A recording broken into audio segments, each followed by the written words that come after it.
بسم الله الرحمن الرحیم. د سلام په وړاندې کولو سره مو د میدان وردګو ملي راډیو څخه تر دې مهاله لاندې او مهم خبرونو ته هرکلی کوم. د میدان وردګ ولایت مخابراتو معلوماتي ټکنالوژي مسؤلین وایي د ولسونو غوښتنو او ستونزو ته د رسیدو په موخه یې په دغه ولایت کې د یو خصوصي مخابراتي شرکت د سایټ پرانیسته وکړه. دوی زیاتوي چې د همدې پرانیستې سره سم به په نږدې راتلونکي کې د دغه ولایت په 5 بېلابېلو سیمو کې 4G خدمتونه پیل کړي. د میدان وردګ امنیه قماندان الحاج مولوي عبدالقیوم هلال د دغه قماندانۍ له منصوبینو سره په اداري غونډه کې له هغوی وغوښتل چې د ادارو ترمنځ همغږي لا زیاته، سلسله مراتب مراعات او د یو بل په چارو کې له مداخلې څخه ډډه وکړي. دغه راز یې له خپل پرسنل څخه وغوښتل چې د خلکو د ستونزو د حل لپاره خپلې هلې ځلې لا زیاتې او د مراجعینو چارې پر خپل وخت ترسره کړي. د میدان وردګ ولایت د سرې میاشتې ټولنې مسؤلین وایي د دغه ولایت هغو 29 سوالګرو کورنیو ته یې د زمري میاشتې نقدي مرسته ورکړه چې د سوالګرو مخنیوي کمیسیون سره په همغږۍ له مرکز او ځینو ولسوالیو څخه راټول ثبت او تر بایومتریک وروسته مستحق پیژندل شوي دي.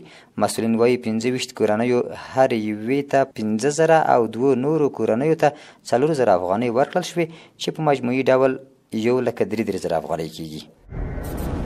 د باختر اطلاعاتي اژانس د رئیس مولوي ضیاء الحق حقمل په مشرۍ د کتاب ارزونې کمیسیون نوبتي غونډه وکړه.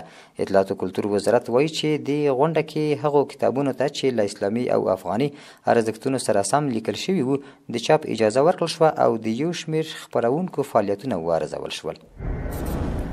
د پکتیکا د مخابراتو او معلوماتي ټکنالوژۍ ریاست له لوري د یاد ولایت په ټولو ولسوالیو کې د شاوخوا 10 میلیونه افغانیو په لګښت 29 مخابراتي سایټونه فعال شول.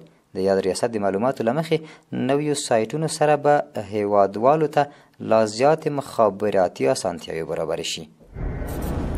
تیر کال په ملالۍ ولادي روغتون کې څه باندې 121,000 ناروغانو ته وړیا روغتیایي خدمتونه وړاندې شوي دي. عامه روغتیا وزارت وایي چې یاد روغتون کې 1,110 وړیا جراحي عملیات هم شوي دي. دغه راز په دغه روغتون کې 121,691 ناروغانو ته په وړیا توګه سراپا یعنی OPD او نږدې 40,000 ناروغانو ته داخل بستر IPD خدمتونه وړاندې شوي دي.